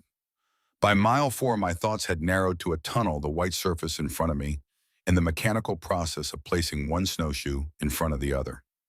By mile 5, I was having difficulty remembering why I was doing this, what I was walking toward, what the purpose was. The cold does that. It does not just lower your body temperature. It lowers your capacity for thought, for reason, for the kind of abstract thinking that connects present action to future consequence. You become an animal operating on instinct, and the instinct of a cold animal is to stop moving and conserve energy, to curl up and wait, to let the white silence take you somewhere warm. Mile 6 or 7, or lost count, my snowshoe caught on something buried beneath the surface. A root of rock, the buried remnant of a fence that once marked someone's property line, before the snow erased all lines and all properties and all the careful human delineations of ownership and boundary that mean nothing to weather. I went face first into the snow. The impact was soft, almost gentle, the way the snow receives you when you fall, cushioning the blow, enfolding you in white, whispering that it is all right now, you can rest, now you have done enough. I lay there, my face buried in white silence, my body screaming for stillness, my mind offering reasonable arguments for why staying down was the logical choice. I was exhausted. I was cold. I did not know for certain that Clara was alive. I did not know that her cabin had survived. I might walk 3 more miles and find a triangular ruin buried in snow, another collapsed structure, another grave. What would be the point? But then I saw my sister's fingers, purple in the moonlight, 4 years old, and my mother's hands cupped around them, breathing all night long, giving warmth she could not spare to a child who could not survive without it. And I saw Clara standing in front of the council with her notebook pressed against her chest and her voice shaking and her eyes steady, saying, "I cannot say I am wrong when every sign indicates I am right." And I thought about the difference between what was easy and what was necessary, and I understood that the distinction between those two things was the most important boundary a person would ever have to navigate, more important than property lines or community boundaries or any of the other lines we draw on the ground and call meaningful. I got up, I kept walking. The last 3 miles were the worst and the best. The worst because my body had begun shutting down non-essential functions, pulling blood from my extremities, to protect my core, leaving my fingers and toes numb, and my face a mask of frozen skin that I could no longer feel. The best because somewhere during those final miles, something clarified in my mind with the brilliant sharpness of winter sunlight on fresh snow. I was not just walking toward Clara's cabin. I was walking away from everything I had been. The boy who stood behind the trees while a girl raised a beam alone. The boy who watched her leave without speaking. The boy who forgot her for 2 months. The boy who laughed when his father called her home a wooden tent. I was leaving that boy behind with every step burying him under the snow, the way the snow had buried everything else. And whatever emerged at the end of this walk would be someone different. Someone who had learned at the minimum cost of 10 miles of suffering what Clara had known at 15, and what it had taken a collapsed roof and 3 dead neighbors and a sister's purple fingers to teach me. That the truth does not care who speaks it. That knowledge does not care how old or how small or how female its carrier is. That the sky speaks the same language to everyone, and the only question is who bothers to listen. I saw the cabin from a quarter mile away, and I stopped walking, and I stood in the snow, and I stared at it, and something inside me that had been clenched tight for months, maybe years, maybe my entire life, finally released. It was beautiful. I do not mean that the way you mean it when you describe a sunset or a mountain or a woman's face.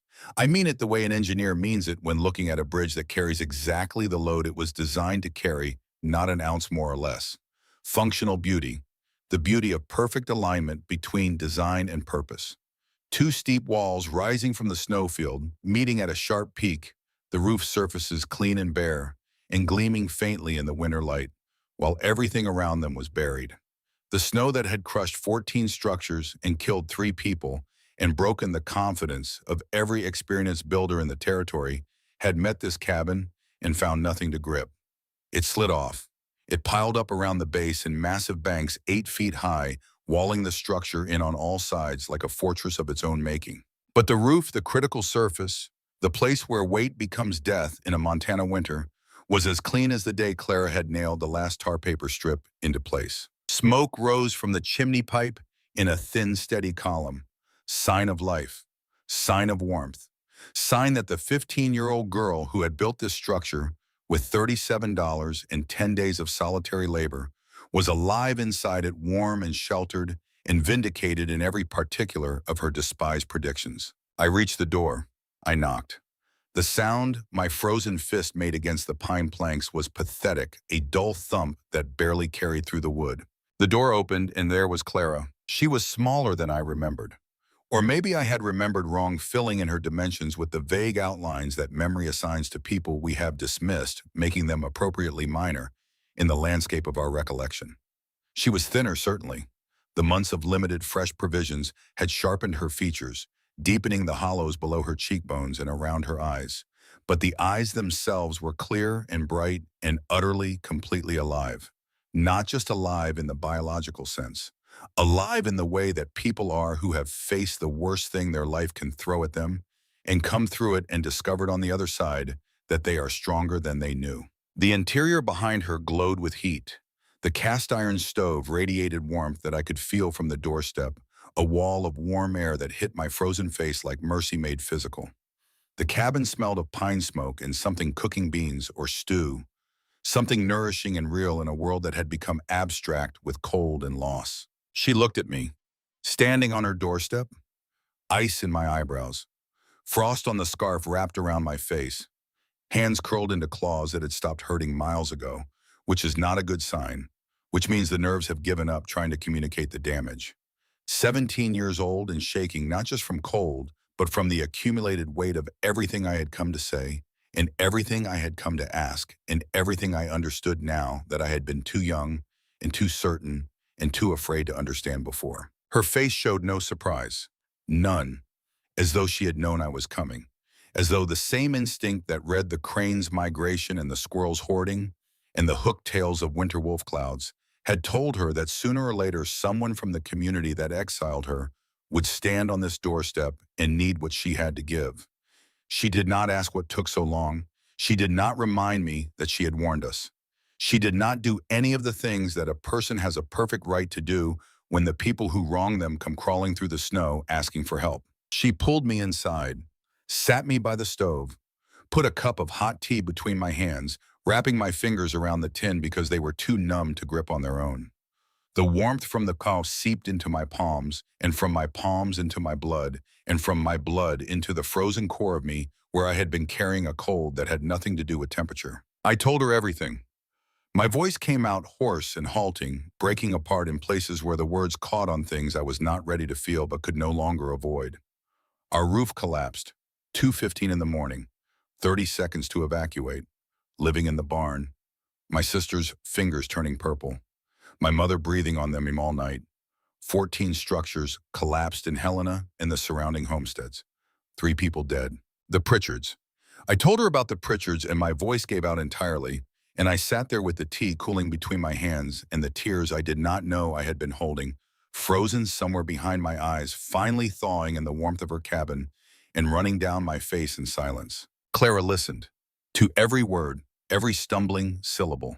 She did not interrupt, did not interject, did not say I told you so, or I warned them, or if only they had listened. She sat across from me in her triangular cabin, this extraordinary space that she had conceived and designed and built with her own hands at 15 years old, and she gave me the thing I needed most at that moment, which was not tea or warmth or engineering advice. It was attention.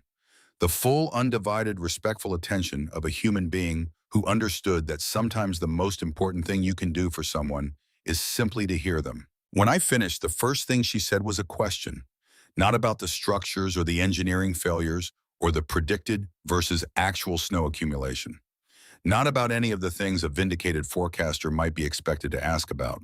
Is anyone in your family hurt? That question, those 5 words, they broke something open inside me that had been sealed shut for 17 years, some wall I had built between myself and the capacity for genuine admiration. And on the other side of that wall was a feeling so large and so unfamiliar that I did not have a name for it then, and I barely have a name for it now. She had been exiled by the community I belonged to, cast out by the people I had stood among and nodded with and laughed with when they called her foolish. She had lived alone for 5 months in the wilderness while we slept in our doomed conventional cabins and told each other that everything was fine. She had been right about everything, vindicated in every detail, justified in every warning. And the first words out of her mouth when a member of the community that had wronged her arrived frozen and desperate at her door were not words of accusation or triumph. They were words of concern for the very family that belonged to the community that had cast her out. I sat there, 17 years old, tea in my hands, tears on my face, and I understood for the first time in my life the difference between strength and courage. I was physically stronger than Clara. I could lift more, carry more, walk, further work longer. I had all the kinds of strength that the frontier valued, the kinds you could see and measure and compare. But Clara had a kind of courage that no amount of physical strength can produce or replace. The courage to speak truth when no one wants to hear it. The courage to stand alone when the entire world turns away. The courage to build a life on knowledge that others despise. And the courage, perhaps the most remarkable courage of all, to respond to cruelty with kindness. To meet the people who had hurt her with generosity instead of revenge. To choose compassion when bitterness was not just justified but expected. "What do you need?" she asked. Simple, direct, practical. The voice of someone who has already decided to help and is now focused entirely on the most efficient way to do it. I told her, multiple families without shelter or with damaged homes, roofs continuing to fail across the settlement as snow accumulation showed no signs of stopping, people who did not understand why their roofs were collapsing or how to prevent the next collapse. A community that had exiled its only engineer and was now drowning in the consequences. "I will help," she said. 2 words. No hesitation, no conditions, no negotiations about apologies owed or debts to be repaid or terms of return from the exile that still technically remained in effect. She said, "I will help the way you say good morning," as though it was obvious, as though there had never been any question. In the weeks that followed, Clara did something that I believe was more remarkable even than her predictions or her cabin. She saved the community that had rejected her, and she did it without extracting a single ounce of payment in pride or vindication or the particular satisfaction of being right. That is the most expensive currency in human interaction. She showed families how to safely clear snow from conventional roofs before the accumulated weight caused structural failure. This was dangerous work, climbing onto steep icy surfaces in extreme cold and shoveling hundreds of pounds of heavy snow while maintaining balance on a perch that wanted nothing more than to send you sliding off the edge onto frozen ground 20 feet below. Clara calculated load thresholds for each type of roof construction, determining the maximum safe accumulation for different timber sizes and spans, and created clearing schedules that told each family how often they needed to shovel and how much they needed to remove. Simple mathematics, she said, but mathematics that no one in Helena had done because no one in Helena had understood that the mathematics needed doing. She helped families whose roofs had already collapsed build temporary shelters using A-frame principles. These were not full cabins like hers. There was not time or material for that. They were improvised structures built from salvaged timber, simple steep pitched frameworks covered with whatever planking and canvas and tar paper could be scrounged from the wreckage of failed buildings. The key principles were always the same: steep pitch to shed snow, triangular geometry to handle loads through compression, direct force paths from ridge to foundation with no complicated joinery that could fail under stress. She reduced the engineering to rules simple enough for frightened people to follow in desperate conditions, and the shelters they built using her rules stood while the winter raged on. I remember a day in early February when Clara stood in a clearing near Helena, explaining a frame design to a group of men that included my father. She drew diagrams in the snow with a stick, and even in that crude medium, the clarity of her thinking was evident. Triangle here, this is the shape. 60 degrees, this is the angle. Arrows showing the path of snow down the slope. Arrows showing compressive force traveling through the rafters to the ground. She spoke calmly, patiently, with the voice of a teacher who understands that her students are frightened and confused, and that clarity is kindness. No anger in her tone, no vindication, no trace of the bitterness that any person in her position would have been entitled to that. Most people in her position would have displayed with relish and been forgiven for displaying. My father stood at the back of the group, arms at his sides, not crossed the way they usually were. His posture had changed since the roof collapse.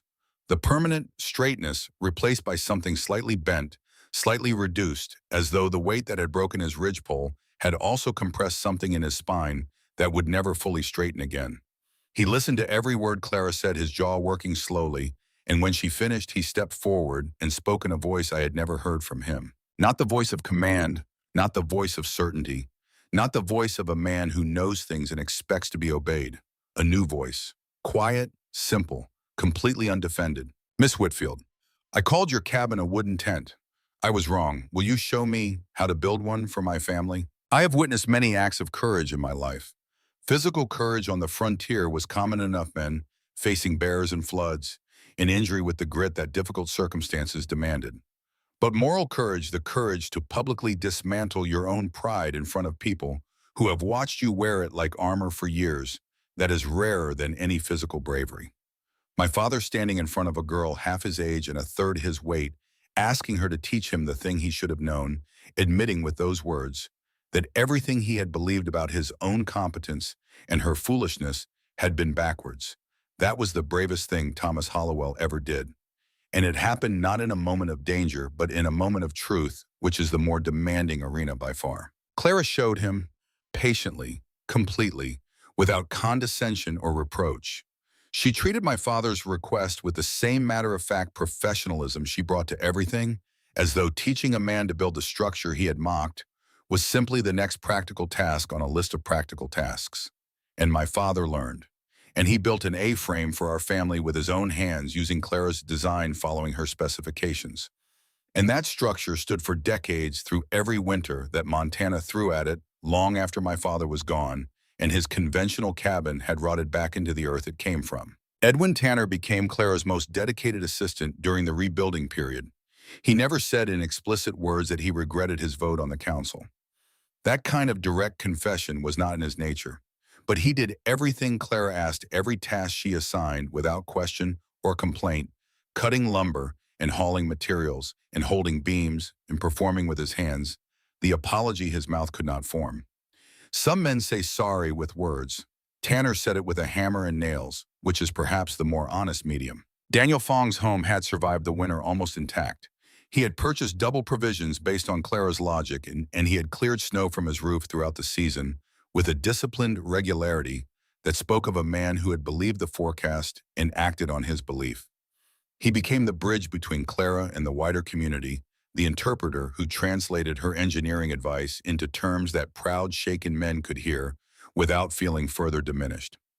I asked him years later what it had felt like to be the only council member who voted right. He said, "It felt lonely, but being right and lonely is better than being wrong and comfortable." And the loneliness ended. The comfort for those who chose it ended too.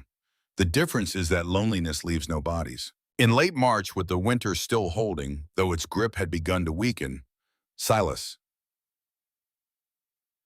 Caldwell made a private journey to Clara's cabin. Clara told me about it long afterward during one of those conversations where she shared pieces of the story a little at a time, and when she told this piece, her voice was different, softer.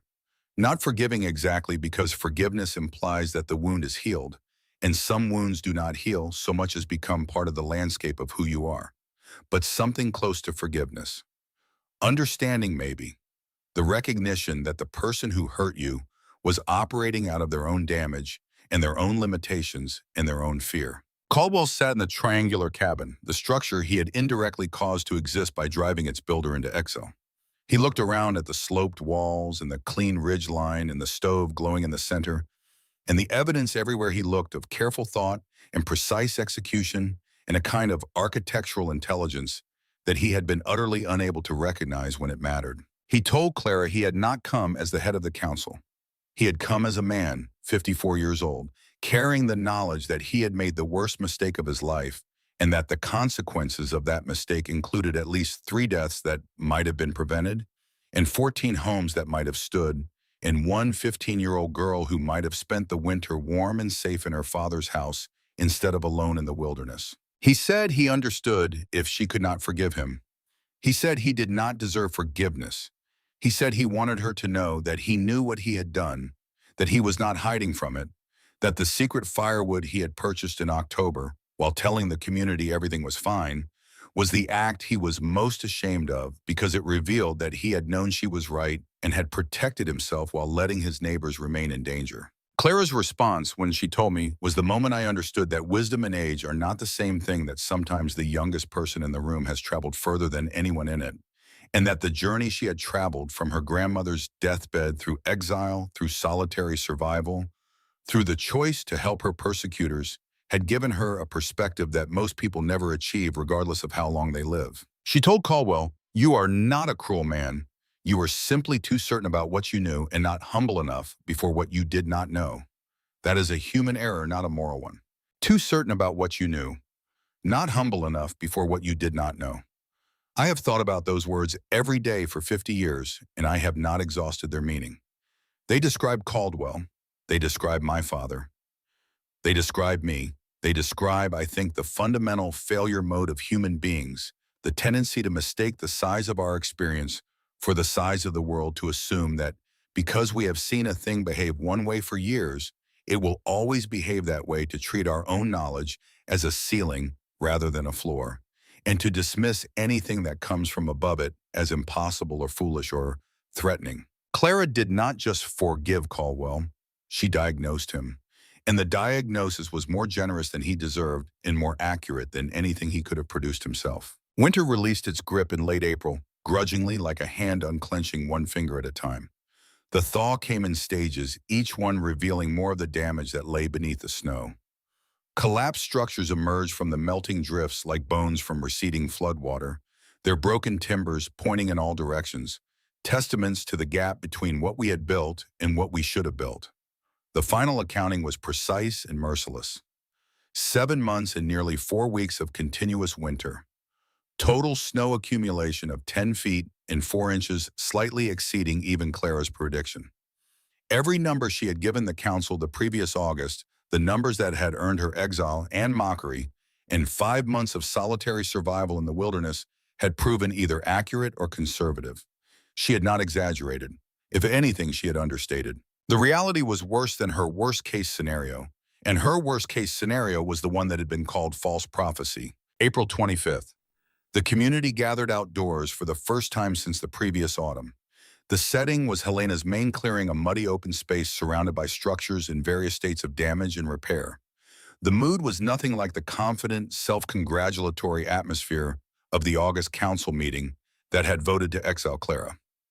These were people who had been broken by a winter that had exceeded every expectation they had brought to it, people who had lost homes and livestock and neighbors, and in a few cases, faith in their own ability to survive on this land.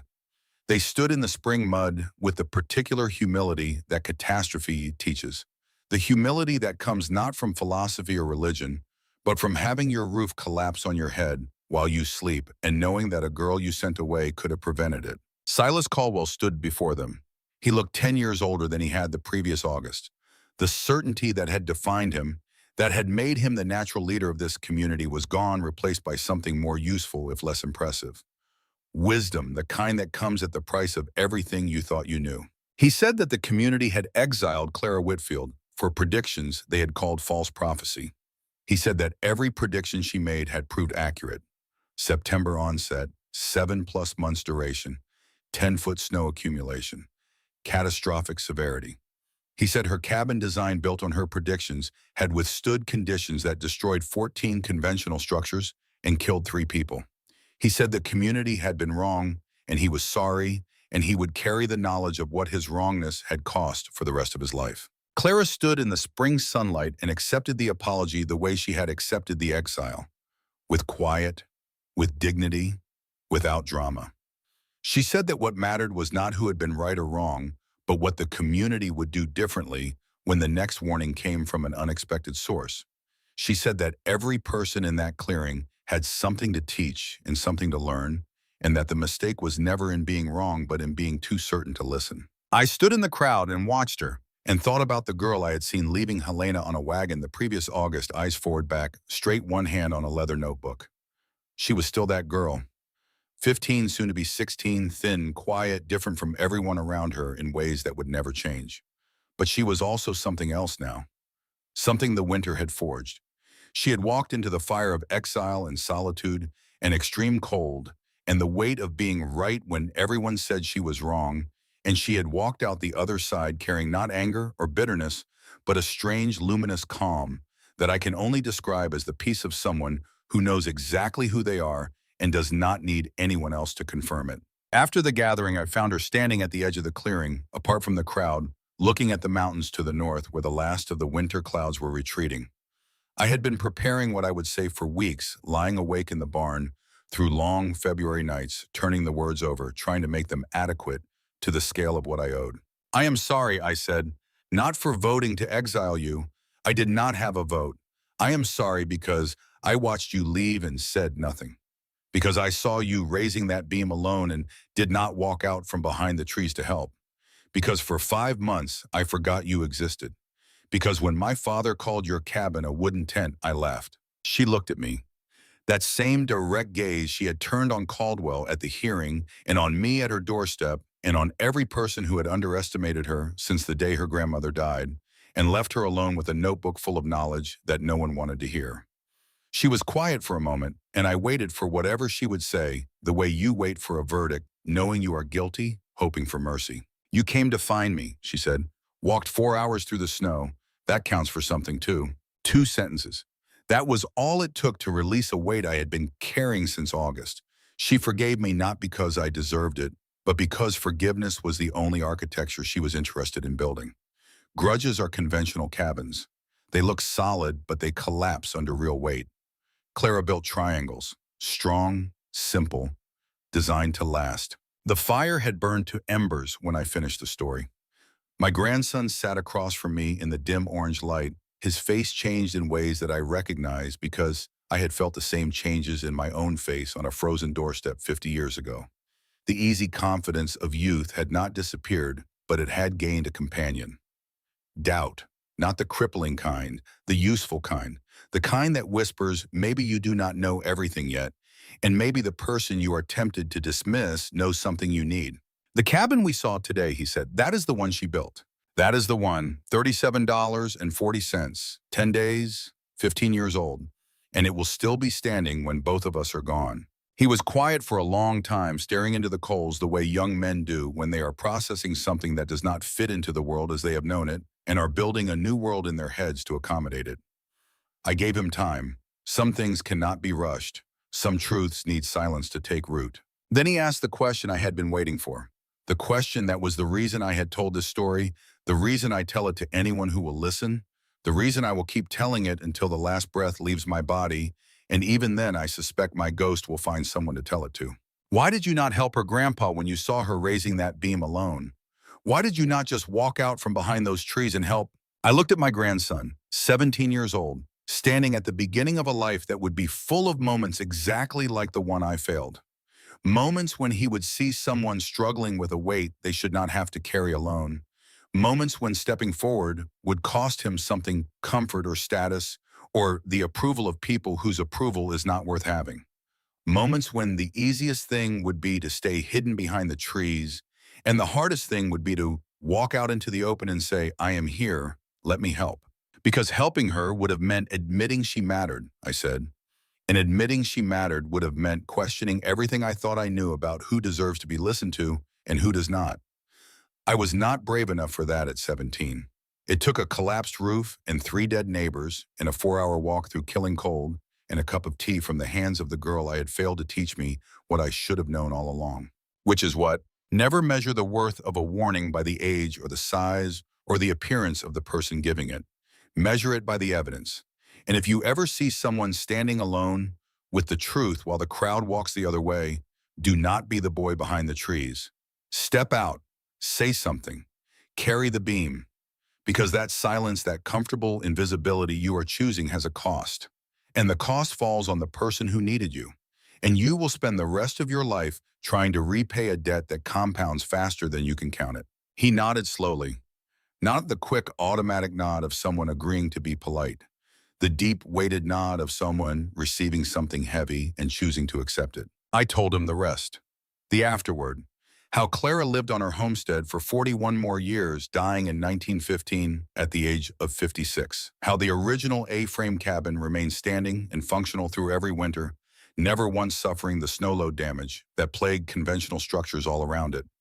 How her obituary in the Helena newspaper did not mention her as a farmer's daughter, or a spinster homesteader, or any of the other diminishing categories that the world assigned to women who did not fit its expectations.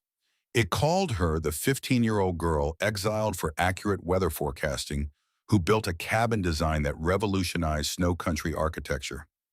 How that design spread through Montana territory and beyond, becoming the standard for construction in heavy snow regions. How modern structural engineers, people with university degrees in mathematical models and computer calculations, confirmed that the 60-degree A-frame is the optimal geometry for snow load conditions, shedding accumulation through steep pitch and distributing forces through direct compression, exactly as a 15-year-old girl with a leather notebook and a dead grandmother's teachings had understood in 1874. How my father rebuilt our home as an A-frame and never spoke a word against Clara Whitfield again.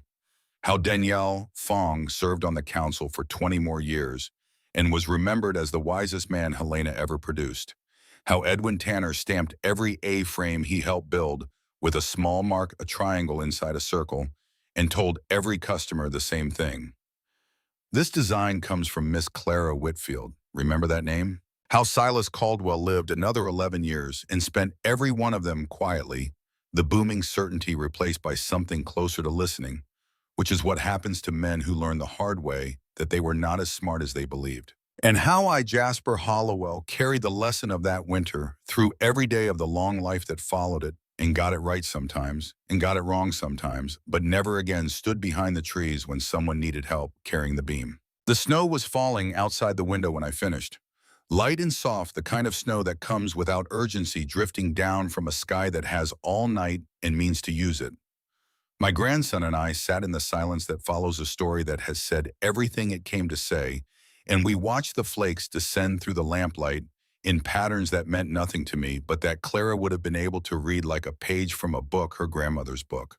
The book that is always being written in the language of the natural world by authors who never went to school and never needed to. Every time it snows, I told him I think about her, every single time. He looked out the window. The snow kept falling. Somewhere out there in the dark, 10 miles west, on a stretch of land that had been marginal and unwanted before a 15-year-old girl saw something in it that no one else could see. A triangular cabin sat in its clearing, with steep walls rising to a sharp peak, shedding flakes the way it had shed them for half a century. Patient, quiet, strong beyond any reasonable expectation for a structure that cost $37 and was built by a child. The triangle everyone mocked became the design everyone needed, and the girl everyone called a false prophet became the architect everyone studied. The girl who read the sky and built a home no snow could break.